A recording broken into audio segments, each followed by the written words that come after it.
think you ought to know. Men's radio. The place where men and women really speak. Oh man, what a show. It's men's radio. This crazy show is on 3 times a week. Now Russ and Phil are there to help with all your cares. We laugh, we cry, we talk like grown-ups do.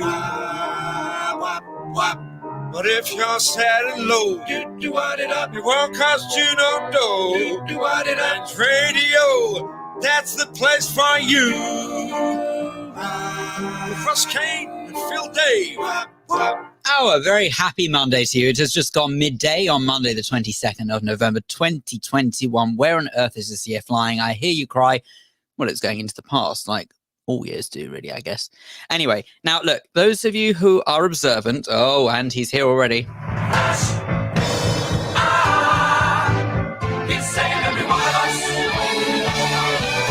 J. Allen says, happy Monday. Oh, well, a very happy Monday to you as well, Barry J. Allen. Thank you very much indeed for your loyalty and tuning in, as well as the case with anyone who may be listening to this. Now, those of you who are observant, you're going to say to yourself, well, hang on a second. I'm fairly sure that superb intro song by one and only Ray Gelato says, Russ and Phil are there. So, well, hang on a second. There's no sign of Russ, I hear you cry. Well, you'd be right in your assessment. And I have to confess to you, I don't know where Russ is.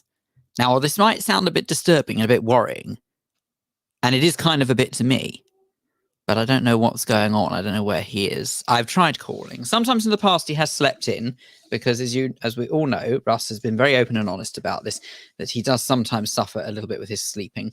So if that is the case and he is snoozing, well, then so be it. If not, I'm sure he'll be with us as and when he gets the chance. But I tell you what I wanted to raise the question of this morning.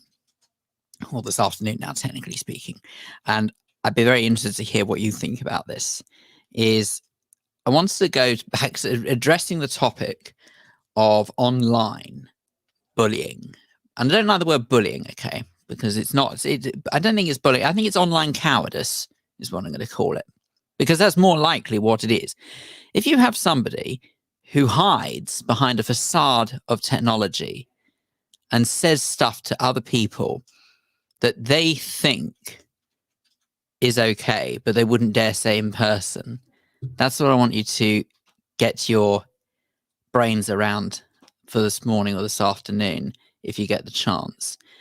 Paul Claridge, I didn't know where I was going to stand on that, to be honest with you.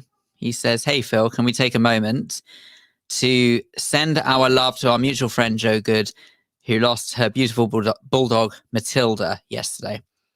Now, I didn't know how to feel about that, actually, because I've known Matilda since she was a puppy, because I used to, obviously, for those who know, I used to work with Jo at BBC Radio London back in the day. And I remember when she first got Matilda and introduced her to the BBC Radio London family. And I'm not just saying this, but there are some dogs who are genuinely so much happier than others. And I think they have very happy dispositions, very happy personalities. They're friendly, and you can just tell that they absolutely love life. And that was Matilda. And I cannot believe when I saw the post this morning, I texted Jo as soon as I saw it around 6 o'clock this morning. And needless to say, Jo was obviously up and about. I would imagine that she didn't sleep very well, and who on earth could blame her? That as soon as I saw that, I just couldn't believe it. Really, really couldn't believe it, because she was such a superb example of what a dog should be, in so much as that she was friendly, she had such a character, and just, I just can't believe I'm never going to see her again, to be honest with you. Because the last time I saw Matilda, I took Monty and Carlo, my two dogs. Here he is. I took Monty and Carlo, my two dogs, up to town, which was quite an experience, I have to tell you. And I don't recommend it with travel sick Dachshunds. They're not very good at going on the train, it's got to be said. But anyway, I took them up to town, and I met up with Jo and Matilda in Marylebone. And we went to go and have a spot of lunch together. And the three dogs got on really well. And it was just very nice. I took photos of it, and it was all very nice to see. But anyway. Oh, no. very, very sad news indeed. Oh, I didn't. bloody hell, man! Sorry, RK. I didn't. Horrible. I didn't know if you knew or not. But I anyway. did not know because it hadn't come up on any of my. It hadn't come up on any of my feeds. I'll speak to her. Well, I won't speak to her. She'd be too upset, but I'll send her a note. So yeah, I was just saying. Oh, poor old this sausage. morning when I first heard about it, and it is pretty darn horrible. Man. But anyway, so look, she had. If I say so myself, I would suggest that she had one of the most superb lives a dog could possibly wish for. She was pampered to the nth degree. So her 13 years on this planet were most certainly not in vain. But anyway, Matilda, wherever you are, you're gone, but you're not forgotten, girl. But anyway. Oh no! Oh dear. She was only 13. Yes, but from what I understand, bulldogs, that's not necessarily that young. Yeah, well, Eben is 12, and no, I know. My dogs. I'm like treasuring every day, to be honest. But both Monty and Carlo are 13 as well, so it's are they? But still, look, make no mistake, it is. We all know it's part and parcel of owning a dog. And just unfortunately, it comes to us eventually. But anyway, no. What I was going to say was though, the initial thing I mentioned just before you may have managed to connect was that I wonder whether or not we should just very quickly, briefly touch upon the whole subject of online cowardice, as I'm calling it, because I sort of decided I don't like the term online bullying. It's a load of nonsense because it's not. All it is it's some idiot hiding behind the facade of the internet. It's the anonymity. It's the absolute. You can talk about this any damn time you like because it's something which is so important. So I tell you what, because it was just the other day, I did something that was it was the first attempt at doing something in Vision for, actually no, I lie, it was the second attempt, but even so, second attempt at doing something in Vision for my current employers. And mostly the reaction I got, very good, very nice, lovely. One or two though, decide to take it upon themselves to hiding behind this facade, say various bits and pieces that actually, I have to tell you, I'm okay with. I'm not being. No, I am okay with because I haven't been affected by it. I know this sounds really daft, but in the past, I feel like I've sort of said to you before that if anyone's ever gone down that particular route, it really gets me, it eats away at me, and I don't know what to do and how to react to it. But actually, some really strange way, I haven't had that this time round. Don't know why that is, but anyway, I don't need to psychoanalyze myself. But the upshot is that we do. No, please don't. Well, I'm afraid, Mr. Dave, that's where we have to leave it for this week. But if you speak to my secretary on your way out, I think we're making progress. Well, anyway, Dr. Kane, you're the best. Yeah, well, quite. So, any odd way. So what occurred is that after I'd appeared on this program, I had this individual message and say that Phil Dave's words are almost as pointless as his hairline. And I have to tell you that you see, that is such a shit thing to say. I don't know. I'm not sure what one thing's got to do with the other, but even so, I found there's no. There's no connection, and it's just rude for the sake of being rude. Yeah, no, of course it is. I found it mildly amusing just because it was. No, I tell you why. It's because it was just so daft. It wouldn't matter. You know, obviously, don't get me wrong. I'm not desperately happy. You know what I think about my hair, but it was just so stupid that it was laughable. It's ridiculous. Although, of course, unless it was a voicemail that said that Phil Dave's words, you're sincerely rude. Then you've got a problem. But otherwise, I won't worry about it. I'm just trying to call up I wanted to call up in particular. What name does this idiot go under? You know, like Critic 301 or, you know. Oh, no. This brave little soldier goes under the initials AG and has no photo. AG. And has no photos. So I thought to myself, what? It's just a git. Yeah, but basically. So I thought to myself, well, I tell you what, I'll drop a little reply because I thought, piss off. You're sincerely P. Dave. No, but I was going to say, P off. You're sincerely P. Dave. But I didn't. That's what I didn't really want to sort of show that he'd got to me because he hadn't genuinely. genuinely hadn't, because I was actually buzzing from another comment, which was suggesting that I should have my own show on Talk Radio. I thought so from you the had your own show. No, but live show from the commenters' lips to the powers that be's ears. But anyway, no. So what happened is that the reply I gave to this chap. Well, I'm very wrongly. I assume it's a chap. I don't know this individual. I'll say because I don't know if it's maybe a woman that you went out with and you told and it didn't work out. Andrea Goldstein, AG. Does it ring a bell? Could be distinctly possible. Anyway, Anita Golden Bloom. That'll be. This is it. Not that there's a pattern here in any way. My reply was, I said, I'm sorry. Please do send me a link to your latest broadcast. I'd be fascinated to both hear and see you. So the response from them was, ha, touched a nerve, didn't I? You see, there you go. That's the point. Yeah, but this is the thing. You've fallen into the trap, boy. Well, within reason, though. I mean, I replied back saying, no, not at all, you brave little keyboard warrior. I simply believe in treating others with the same lack of manners / respect they show me. Anyway, he then went on, or he, she, it went on to comment or something else. And I just put, you know what? I genuinely feel so sorry for people like you. Have a good day. And it's true. I actually do, because there must be something so deep within themselves that they are so insecure. What's the initial? Hang on a minute. What's the initials of the Director General of the BBC? Is it AG? No, the Director General of the BBC is Mark. No, it's not Mark. What's his name? Oh God, I've forgotten. Who's the new Wait a minute. It's AG. I think what you've done, you've upset him, because he had you lined up for your own Radio 2 show. Director General of the BBC, for crying out loud. Tim Davie, of course it is. Sorry, Tim Davie. Whoops. Unless he's changed his name to Anthony Gravy, which would be AG. You see, maybe he works under the name of Anthony instead of calls himself Tony Gravy, and he just sends rude messages to other people.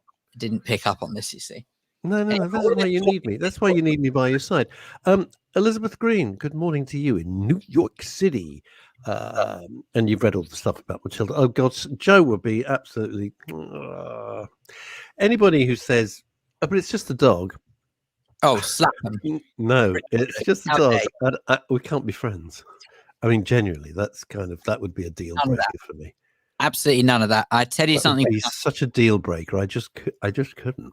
No, I tell you something for nothing, and this is good. If people think I'm bonkers, but they think I'm bonkers. Nothing. What's the matter with you? At least something for wholesale. Okay, it doesn't have to be full retail, but wholesale value. Then, in that case, when we have lost several pets along the way, and that's careless. Have you looked down the back of the sofa? So we've tried to find them. That is so uncalled for. That is so uncalled for. We've lost a few pets along the way, and one in particular was one of our cats. Her name was Boney. She was a really, really beautiful tabby. Her name was what? Boney, as in like Boney M. No, I get. Okay. And because she was really skinny. The whiskers of Tesco's. What I was going to say, by the whiskers of cat of little. No, you missed a trick there. By the whiskers of Tabylon. Oh, that's very good. Yeah, but if I hadn't started the joke, you couldn't have then started to try and. No, that's very good. That's a very good gag. Honestly, credit you with the whiskers of Tabylon. No, make no mistake. I totally credit you with the opener of that joke, but I just feel that sort of like it's a little bit like what's it? Oh, for heaven's sake! It's what the 80s writing from the Galton and Simpson. It's exactly like Galton and Simpson, the greatest. What? I've got a running gag with that because Sarah Galton is a Facebook friend of mine, and we chat. I don't think we've ever met, but she sent me. I told you this. She sent me a signed copy of all the Hancock scripts from her father. What? A signed copy. To me, that's like the Holy Grail. God.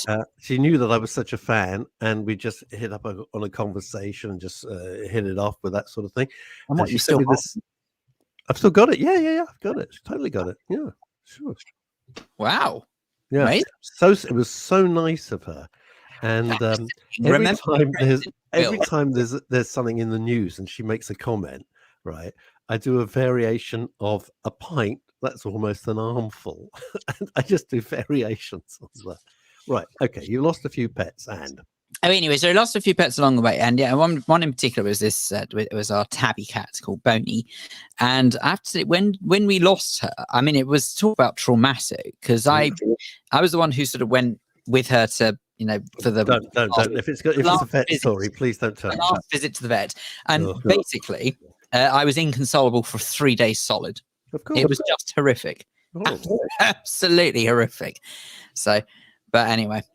It's all, yeah. Well, I remember what you were like when you were shortchanged. You never got over it for a week in the restaurant where we had lunch. So God knows what happens if you lose a cat. Yeah, but I was just angry then. I didn't cry. Well, you say you didn't cry. You were sobbing uncontrollably on my shoulder. Elizabeth Green is flying from New York City to London. By the way, I'm finally going to get to meet this woman, which is going to be interesting. I said we should meet up for a coffee at least, or a drink or something. So Elizabeth Green is flying in from New York City all the way to London today, and she goes flying to that's a Vanilla Fielding line, isn't it? Flying today, paperwork insane. Yeah, I know. Claridge says trolls are spineless cowards. I've taken on so many of them on behalf of friends and shot them down every time. And he says I don't know what my is. Actually that's true. Because I found myself. Never heard from him again. A troll shot him back. I was going to say they shot him back down. That was the last comment. Anyway, Paul, it was nice. Many people have wondered about the mystery of Paul Claridge. I wouldn't mind. My name is Edgar Lustgarten. These are tales from Scotland Yard. Ridiculous though. He managed to survive the big sea, and he's managed to survive gangs in East Croydon, and yet he couldn't stand an internet troll. But anyway, Paul, come back to us. Tell us what the rest of that comment was. And there you go. Because my mother has just reminded me where the name Boney actually came from. So she was a stray with Patchy. Patchy was her brother. What happened was we backed onto a housing estate, and one of the houses was abandoned, and there was a litter of stray cats there, and Boney was one of them, as was Patchy. And the two were inseparable, but unfortunately Patchy, well, let's just say he wasn't looking when he crossed the road. She says, you and Steph called her Boney. Steph's my sister, who don't know, by the way. You and Steph called her Boney because that's exactly what she was. Indeed, she was. She was a very, very slim cat. Anyway. How many band names are you going to mention? You got the Stray Cats there. You got Slim Cat. I mean, this is just like a potpourri of sort of 1980s rockabilly band. True. It's getting a bit of a squeeze now. But anyway. So. You're on fire today. Seriously. Paul Claridge. I don't know what it says. Cont. I hope he meant to say Continued. Which is short. Bit rude. My good friend Amber, who is and that's all it says. I mean, this is going quite well for me for a Monday morning, to be honest with you. So where are we now? Is it midday? It's just gone midday, and I've already been called a cont.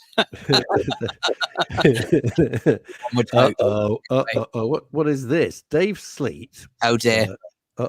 This looks like bad. Dave Sleet. Greetings to one and all from COVID-19 isolation in Fife. Oh dear. Oh, for God's sake. No, Dave. Crumbs. Don't want that. Dave Sleet's been incredibly supportive to men's radio. He's been just terrific. He's the big psychoanalytical, psychotherapeutic cheese over at ANA, which is a great organization. That's ANAY. ANA. That's how we pronounce it. And it was ANA, isn't it? Yeah. Greetings. He's got blooming COVID. Now he's going to tell us he's double jabbed, I bet. So Dave, you're double jabbed. If you're well enough, and I'm not just asking for the sake of it, I'd be really interested to know the symptoms. I'm sorry, my mind went to. He's called you a cont again. Cont. Take it easy, Paul. Tech is letting me down. Well, so's your manners, fella. My good friend Amber is off. This is going to take up the whole week. My good friend Amber is often subjected to trolls. She has. That's it. No, we never know what happened to Amber either. This is like This is the Perry Mason mystery. Dave Sleet, yes, sir, double jabbed and no symptoms. Oh, hang on. Oh, that's all right then, I think. How do you know you got it? What happened? Why? What prompted you? This is ridiculous. Trying to have a conversation via text, Dave. What prompted you? Therefore, something was up, which necessitated you having presumably the PCR test, whatever it's called, the one I had, to see whether you had COVID or not. So, was there someone in the household who had it, or what's going on? It's important. We need to know. I mean, we don't need to know. We'd like to know. Track and trace direction. Oh, Oh, by the way, just earlier on, we mentioned the late great Matilda, Joe Good's bulldog, and Paul Clara just sent me his favourite photo of her, and I thought that it was worth sharing because she looks a treat in this. Look at Matilda. God, your face. That little face. Oh, dear, oh dear. Matilda occasionally was sneaked into the studio. Oh yeah, and you could hear. Yeah. I've never heard a dog breathe so badly or breathe so heavily. Bulldogs. I could never have a bulldog. Oh, she was a shocking snorer. It was like, wait a minute, I'm wearing headphones and I can still hear Matilda. No, I know. She was a shocking snorer. It was I don't actually, no wonder Joe never slept. But anyway, it's awake all night. I know, absolutely. Michael Verby in the south of Spain. Are you ever coming back?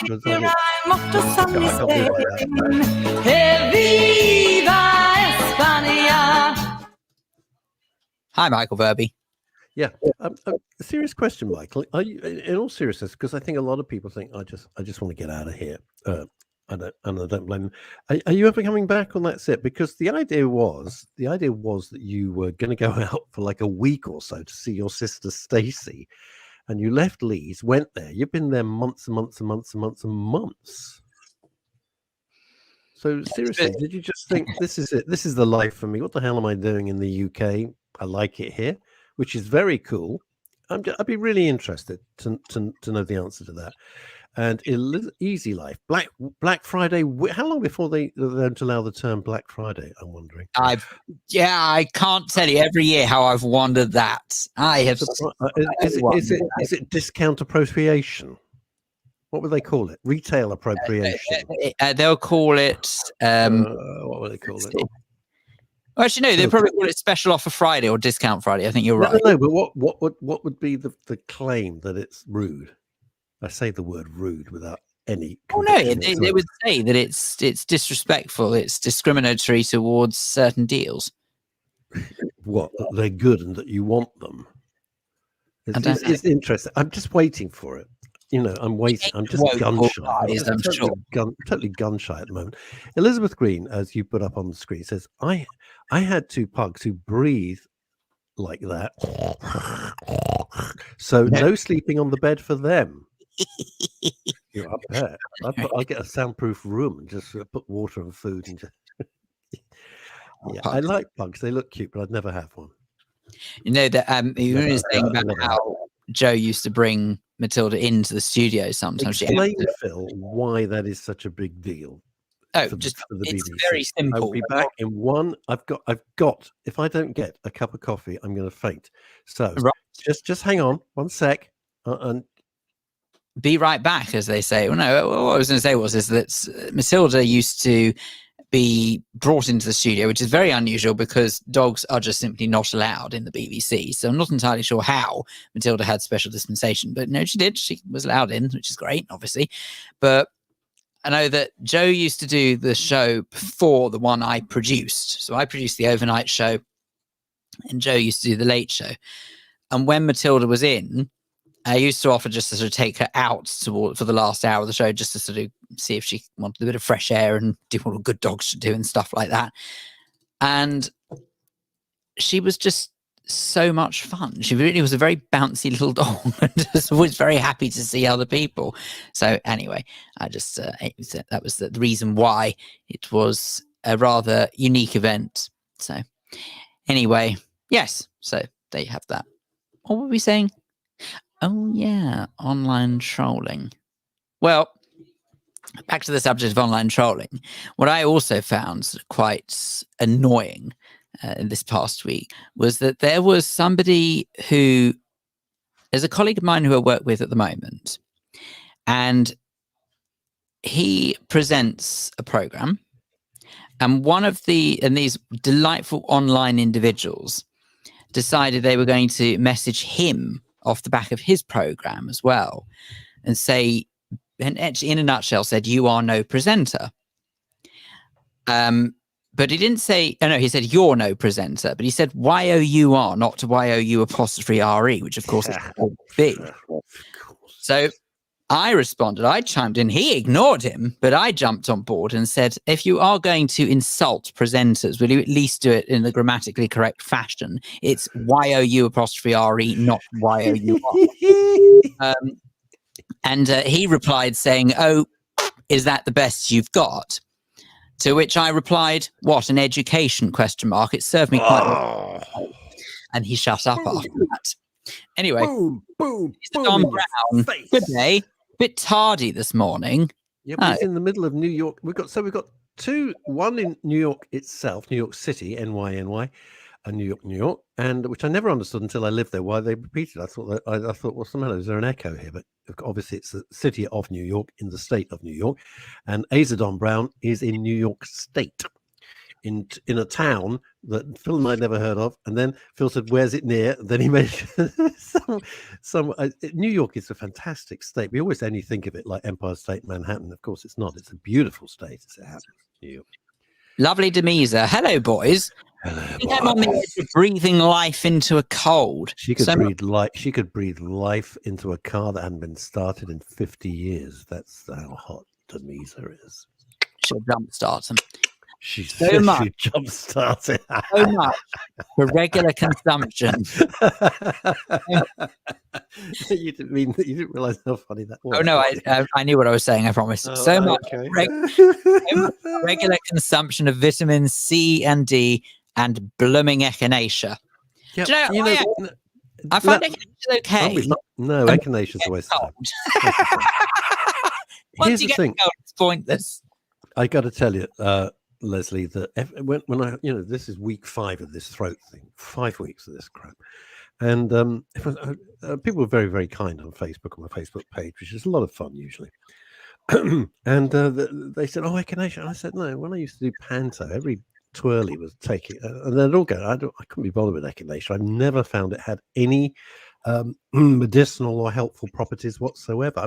If it works for you, that's absolutely great. It didn't work for me. It was hopeless." Don't think though that it's ever billed as having medicinal properties. It's just designed to. What's the word I'm looking for then? Then therapeutic properties, yeah, helpful properties. Homeopathic properties almost, isn't it? Oh, you can't say that anymore. It's got the word homeo. What? What about Romeo and Juliet? There you go. I don't want Stonewall crawling all over us like a rash. Don't need that. Ridiculous. Did you go back while I was quickly getting my coffee? I'm so sorry, but with this thing, it would seem it doesn't work for me either. Oh God, your lovely mom. And Linda, I hope you do know that I have been talking to the boy and sending on my best wishes nearly every day. I've told for your well, I don't know what your communication systems are like. You're so busy replying to trolls, you probably don't talk to your mom. That's how it is. How many people do you know, by the way, this is a random thought, who are really generous, like big shots in charities, and treat their family like rubbish? How many people have you come across that? There's so many people I could tell, which I will never talk about. Mr. Big Shot or Mrs. Big Shot with the charities and all of this. Oh, they're marvelous. And they treat their kids like garbage. It's always stunned me. Absolutely stunned me. I mean, charity begins at home. If you can't look after your family, what's the point? But then again, is that like bringing your work home with you? I don't know, but I wonder if that's it. No, it's your family. It's your kids. Come on. No, listen, I'm with you. I wouldn't understand that attitude, but I'm saying I wonder if it's a bit like that you spend so many hours of the day being compassionate elsewhere that maybe by the time you get home, you just want to be a swine. Or are they being... I sometimes wonder if people are just being compassionate to make up for, a lack of compassion in other areas of their life. It doesn't start that way. It's just a random thought. It's got nothing to do with what we're talking about whatsoever. But there we go. Do you know, I'm going around the bend. I thought we had a guest today. I'm going mad. Or did we not have a guest today? I have no idea. I can't keep up with my own diary. Never mind a show diary. You'd be joking. Yeah, I know, it's ridiculous, isn't it? Linda Dave, no relation. He told me, Russ, thank you. And then, what does that mean? Prayer. What does the little hand sign mean? I see the hand emoji. I don't understand emojis. The hand emoji is inspired by the Japanese and Thai way of saying thank you. Oh, okay. All right. I never knew that. I actually thought they were praying, which I thought was a bit odd. Sorry. What? Japanese way is bowing. Yeah. The Thai way. No, you see, that's racist. Sorry. Yeah, it's racist. What? It's cultural. Of course it. Crying out loud. How little I care. I've been watching some Leslie Demise. I could have been your guest. You only never need to. I don't want to watch you with a Kleenex. Well, I say that. I don't want to watch you with a Kleenex blowing your nose. Better define that last sentence, otherwise there'll be all sorts of problems. You know what she's like. You know what she's like. She. How long have I known? I've known Leslie since 1984. The funniest. It's so funny. Indian Namaste. I was born. It's Indian, is it? Namaste. Namaste. I don't even know what that means either.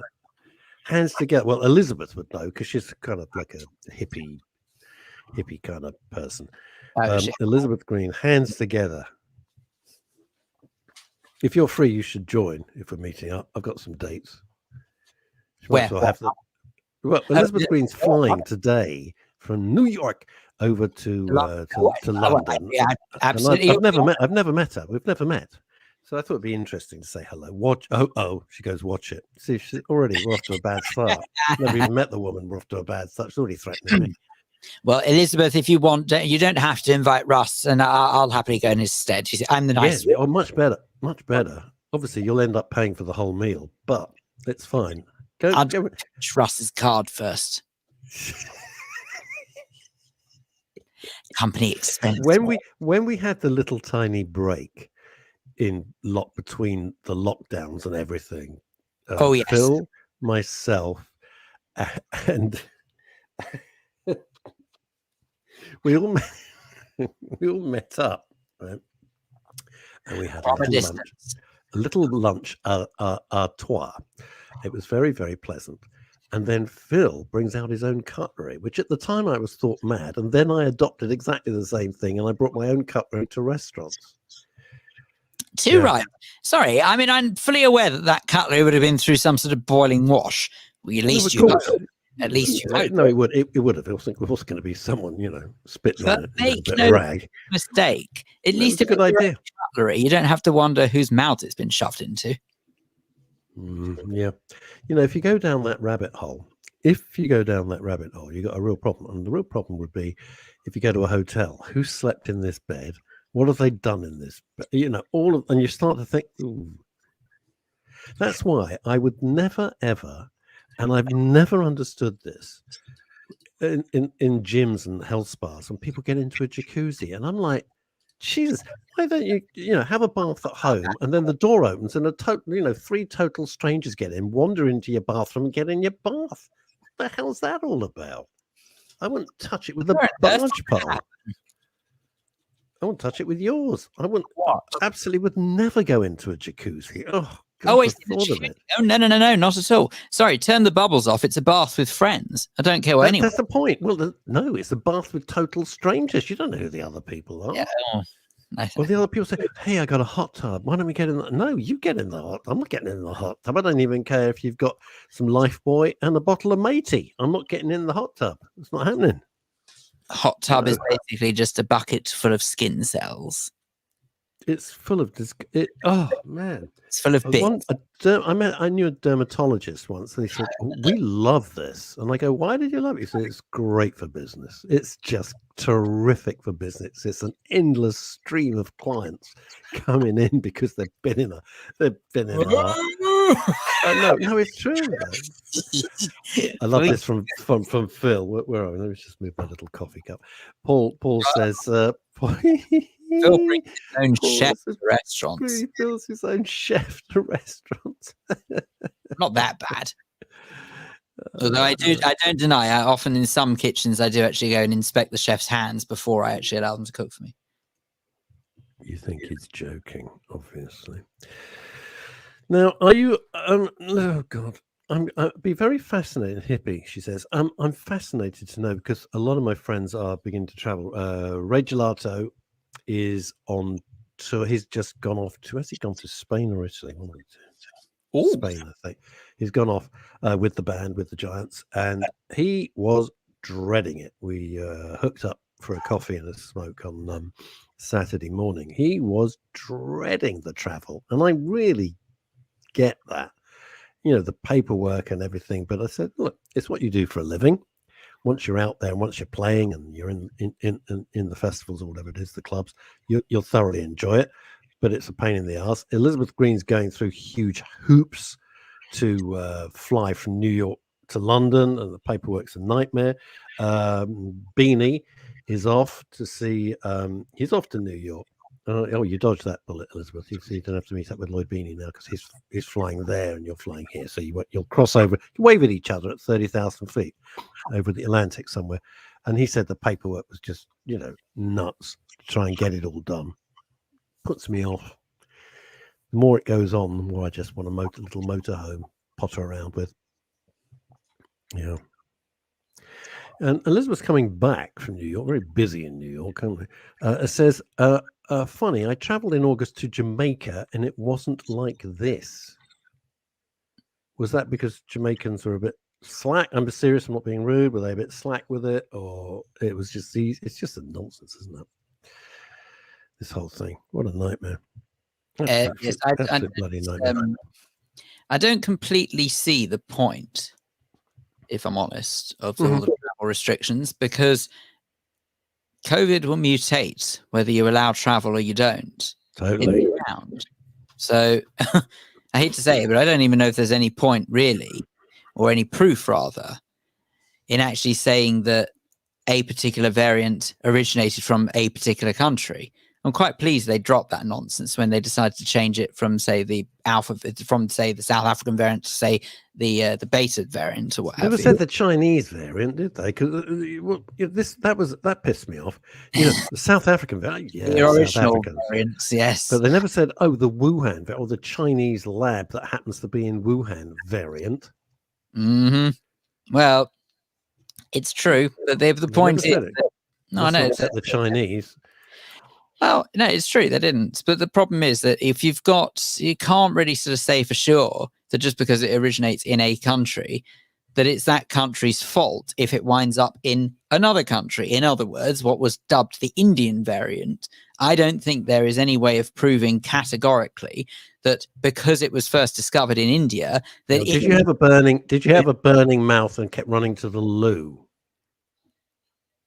No. Okay, that would be the Vinda flu. Primarily because I thought of that. Did you hear that? That's quite great, wasn't it? What is this? But is she giving us a travel update as she goes along? Window seat, second row from the back. My idea of hell being right at the back. I don't like that at all. No, I know, because I'm always worried that the plane will reverse into a mountain. Yeah, well, you're damn right. All right. Oh, she's flying out B8. Right, okay. My dad had this thing. He had this obsession that when we used to fly, we're going to sit at the back, and they weren't assigned seats back then when we first used to fly, and I was a little kid. So any seat you wanted. I was the useful idiot, and I used to have to run so my parents could casually stroll across the tarmac, because you'd walk across the tarmac, you wouldn't go down tunnels and all of that walkways. It was all tarmac. And I had to run and bag the seats, right? And my dad, who was not the most jolly of people, was like, get them at the back. And I was going, why have I got to get this? So little Russell would be running away. They'd be casually strolling. And I'd get the seats. And I'd say, Dad, Pop, why are we sitting at the back? Because if there's an accident, we'll survive. What? And I'm thinking to myself, there's no point arguing with my father. You couldn't argue with my father. There was one rule. It was his rule. That was it, right? And I thought, if I hit the ground at 500 miles an hour, whether I'm in the front or the back, I don't think it's going to make a huge amount of difference. There's a slight percentage chance. There is a slight percentage chance. Right. If you're at the front, it ain't going to happen. But I would have thought the best way to is to sit towards the middle of the plane. That way, if you're religious, you could be on a wing and a prayer. Oh, that's very good. Thank you. That's very good. Well done. Oh, look, Leslie Demeter immediately siding with my father. The tail always stays intact. Kind of does, doesn't it, really? Or maybe I could do, oh my God, now your mother's joined in. Because we always do that too. Yeah, I think if I'm going to go, I got to tell you something. This is not a joke, so please don't make a crack, because it's got a month ago, Jeff Bezos with Blue Origin went up with the great William Shatner, right? You remember that? William Shatner at 90, the oldest person ever to go into space. What's that? Beam me up. You couldn't resist, could you? Anyway, so William Shatner goes up, and there's 3 other people in the capsule. And one of them's a guy in his, I think, early to mid 40s who paid the money or whatever. And so he he's achieved his life's ambition. He's gone into space in this extraordinary rockety type thing with William Shatner. I'd be just thrilled to meet William Shatner and a branch of Nando's, never mind sitting in a rocket.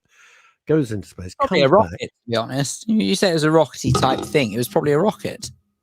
No, I just said it was a rocket. I didn't say. Anyway, look. It was a rocket type thing. So I'm saying if it was probably a rocket. I hate you. Anyway, yeah. So it's a rocket. He goes up, comes back, fantastic. Everything's safe. And last week gets killed in a light plane crash. Wow. It's like, what? That is the definition to me of irony. That you spend your life, you achieve your ambition, you go into something which ostensibly could be very, very dangerous. You're in a rocket, it's in its early stages of development, so to speak. You go into space, so many things could go wrong. And he is in a light aircraft, like the type of thing that I flew in for 20 years every single day. And the thing crashes and he dies. And I'm thinking, what are the chances of that? And I've always thought, when your number's up, your number's up. When it's not your time, it's not your time. That's it. When it's just not your time, you'll be fine. And when it's your time, boom. God damn. It's like, because otherwise, if you live each day on the... I couldn't get over it, actually. I couldn't get over it. It really affected me. I thought, I've been thinking about it a lot.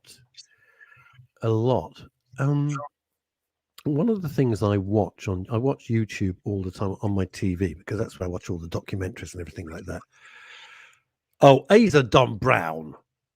Oh, that is shocking. You naughty man. I'm shocked. This I'll put it up. No, I won't put it up. No, I'm not going to put it up. Well, that's the phrase. Even I wouldn't go there. That's hilarious. It's very funny, but you're not wrong. Choice of phrase for that particular comment. It's not. You're not. Yeah, you're not wrong. But it's if you. Oh God, if you truly are. If you're truly a fatalist, then stop worrying about jacuzzis. No, that line of logic actually doesn't work, because if you're truly a fatalist, you might say, well, I'm just going to walk across the M25 because I want to get to the other side. I'll be fine. No, you've got to put the odds in your favor, lovely Demisa. You can't just be, you can't be completely bonkers about this.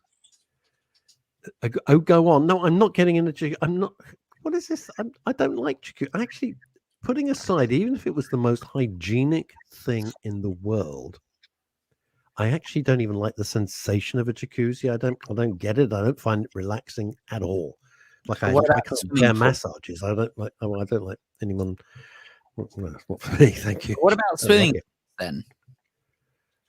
I like swimming pools. I find that I go into a sort of zen-like state. I just go up and down and up, and I really like it. I chill out. Oh, I don't know. You don't like it? Well, you just walk up and down. That's you. I'll just sit on the side and read a book and watch someone else swim. It's much better. breathing in the chlorine. Absolutely. Well, You see, that smell puts me right off. Can't bear that smell either. That's horrible. I have to tell you that I strongly suspect, though, that whatever chlorine is masking with its smell is a hell of a lot better than the alternative. Oh, stop it now. Stop it now. It's just revolting, seriously. And I make an absolute point of never using a swimming pool where children are allowed in either. Oh, look at this. This is this. Well, precisely so. Yeah, I think the older we get, and you've got long. Yeah, this is an interesting thing. Late on today, but I love it the way our lovely listeners apologize. There's absolutely nothing to apologize for. We're grateful for you to join us whenever you can fit us into your lives. So thank you for your apology. No need whatsoever. It's very polite of you. Hope everyone is okay. Not too shabby. Remember that today is a non-refundable day. You can never get it back, so make it count. That's why I put it up. I really like that. That's a really good idea. Well done, Luke. That's nice. And I hope the book's going well. Right, huge. Oh my God! Hang on a minute. Where are you? Where have you gone? I'm down here. Right. Hang on. You're right. Oh, there you go. Right. That was awkward. Right. Back in the mid-90s, says this is a book from Paul Claridge. This is the Gettysburg Address. A novel that I have to go onto the Men's Radio Facebook page because I can't read all of it through our system. So hang on 2 seconds. And How busy is he today? How's he do this up a ladder? Back in the mid-1990s, on a flight back from Turkey, our plane was diverted to fly over Bosnia because German airspace was closed due to that horrible fire at Dusseldorf airport. Bosnia was a war zone at the time, so for 30 minutes, that's 30, we were escorted by 2 USA fighter jets, F-16 fighter jets. F-16s, yeah, they're cool. It was both interesting but scary at the same time. Oh, and the pilots waved to us too. Only after the flight did we find out that the waving was a security measure. We hadn't waved back. They would possibly have shot us down. Wow, that is horrific. Not really a secret security measure, is it? That if you and I know about it, it can't be that secret. At the same time, I'm just thinking, I'm hoping Elizabeth Green is looking forward to her flight. But anyway. Yeah, I mean, what? Yeah. Michael Verby says, it reminds me of a friend who wouldn't fly, so went by ship and got hit by a plane.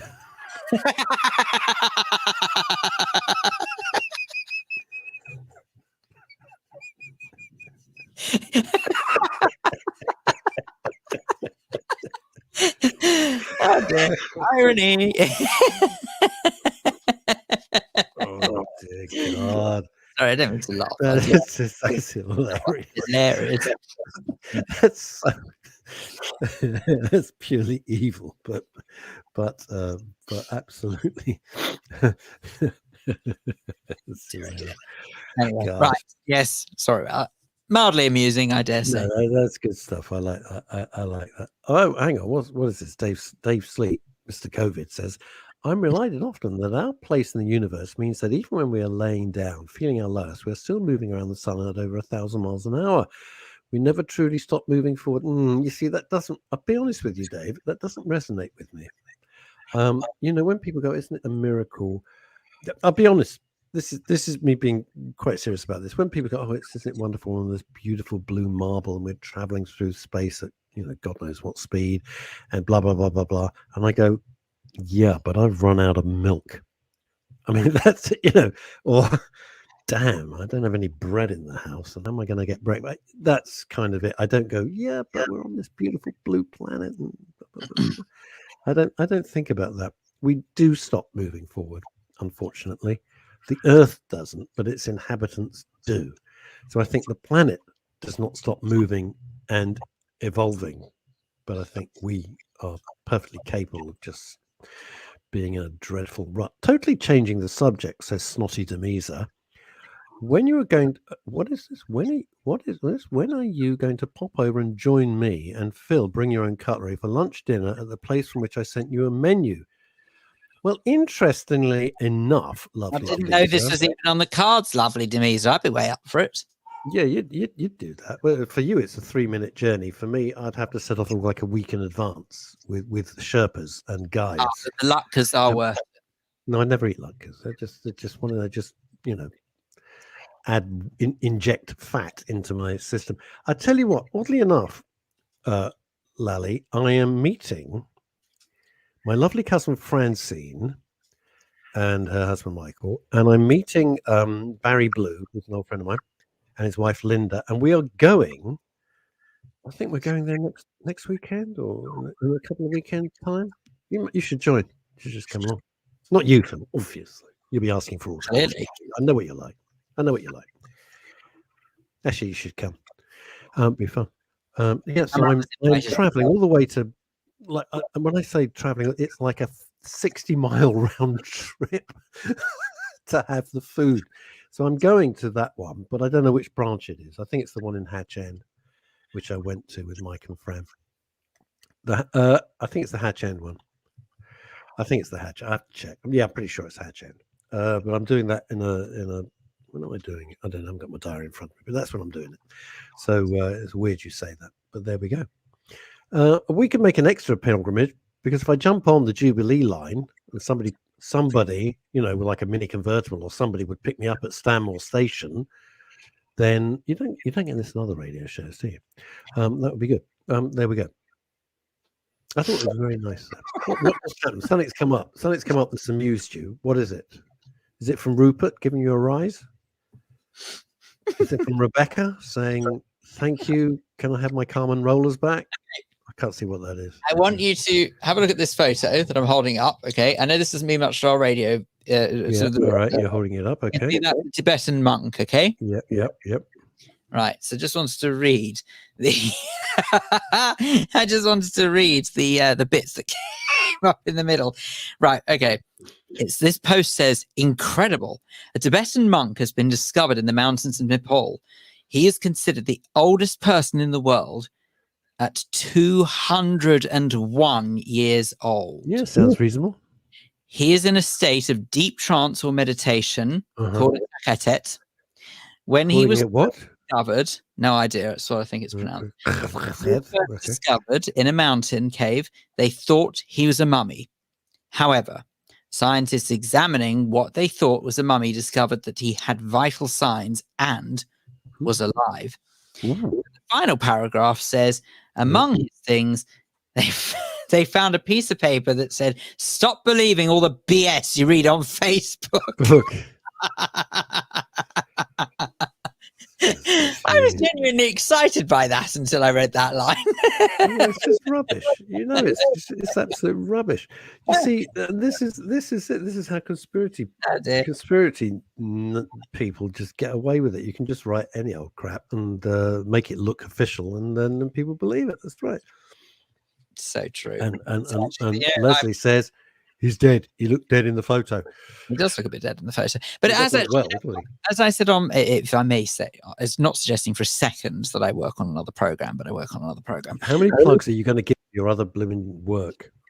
But I've never mentioned the name, excuse me, so it's not really plugging. You already mentioned it today. Go on, carry on. But I've not mentioned the name. Yes, you did. No, I did not. I promise you did. Excuse me, you can listen back. I didn't say the name of the station. I'd have to listen to the whole show. No, you wouldn't. I'll be able to tell you where it was, right? Anyway, I have a little log of the times.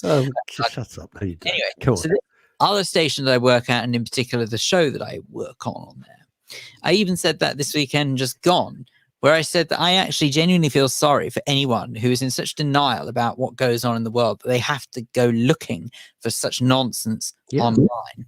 Flat earthers. Lovely Demeser is asking, the one in Hatch End or the one in Edgware? Well, it depends really, because the one in Edgware I'd suggest is more traditional. But then again, having said that, it looks like Edgware, but it hasn't been decorated since before I was born.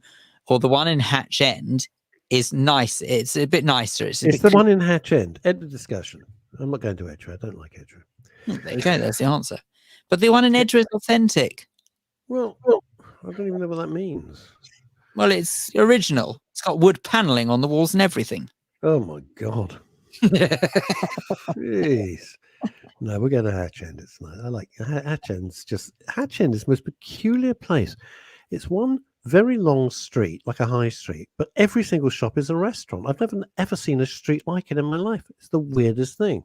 Hatch End is lovely. It's just weird though. Every shop's a restaurant. I don't know how they all do business. I think they all just said, "Oh no, we'll just have one town It's only a little place, Hatchin. It's a tiny little place. And they go, what should we do? Just make it Restaurant Town. We changed the name from Hatch End to Restaurant Town. And every shop's a restaurant. It's just bizarre. But they're all very nice. And they obviously all do business. So good luck for them. Why not? Paul, oh God, that is funny. Now, Paul Andrews, who we like lots on the show, he says this: I love online nonsense. Even more fun if you invent some urban myths to add to the mix. The frightening thing, Paul, is you can invent, if it's any old bullshit, as long as it sounds vaguely convincing to an idiot, and just watch it catch fire. It's amazing, isn't it? It's amazing how you can do it. And you can just sit back, as I'm sure Paul does. Paul can sit there and go, I thought of this. And now everyone's going, yes. Where are we? Here we go. I loathe Edgeware. Yeah, I got to be honest with you. It used to be nice. It ain't nice. It's got a nasty. I find. Listen, it's just me. Other people, if you live in Edgeware, I apologize. I just find it's got a nasty vibe. I don't. It's revolting.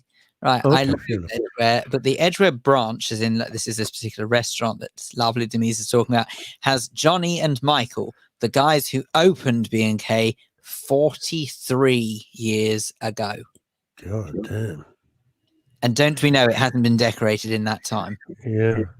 Yeah, and then Paul Andrews, this is exactly the point I'm making, which Paul started. He says, yes, and I love to wait until the myth comes back to me, presented as fact. Sensational.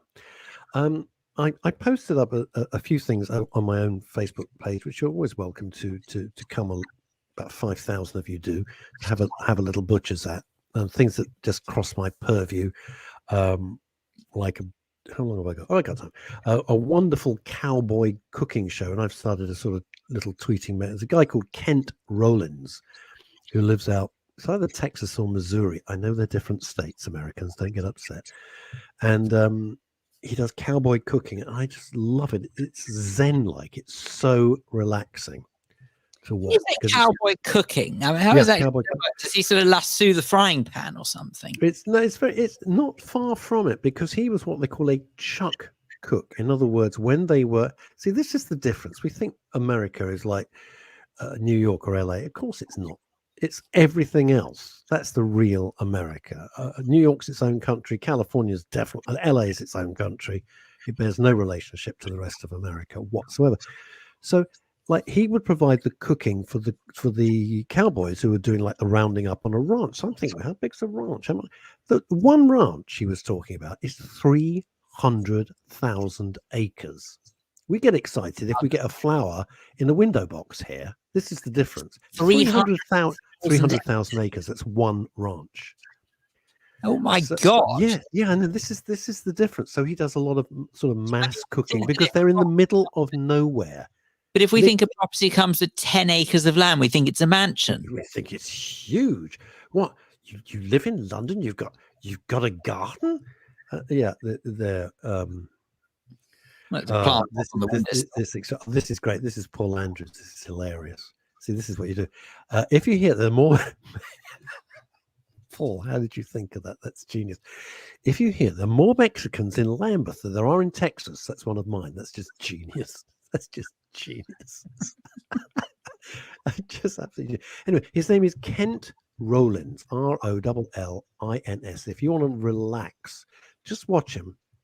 The recipes are very nice too, and it's really, really interesting. The other thing I came across, I could just about squeeze it in, was an impromptu interview with Alec Baldwin. I can't go into it because obviously this is too much, but wow, him and his wife, if ever a couple deserved each other, whew, man, the way he treats her, I mean, there's a whole thing about Hilaria, or Hillary, as she probably is, that she's been faking being Spanish for years. It's an amazing thing. You've got to investigate it. Being me. It's an extraordinary thing. Right, I love this. Cowboy cooking reminds me of a certain scene in Blazing Saddles involving I have to roll with that. I don't know what you're that scene is hilarious. Anyways, Kent Rollins, if you enjoy it, have a look at it. It's so relaxing to watch. He's a charming guy. I think that's about it, isn't it?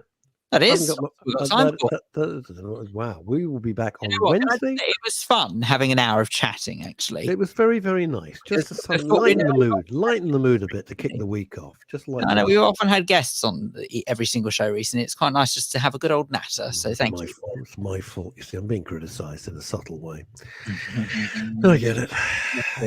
We shall return, whether you like it or not, on Wednesday at midday. So thank you very much for your comments and your contribution wherever you've been listening. Absolutely. See you Wednesday at midday. Have a good one. Bye bye.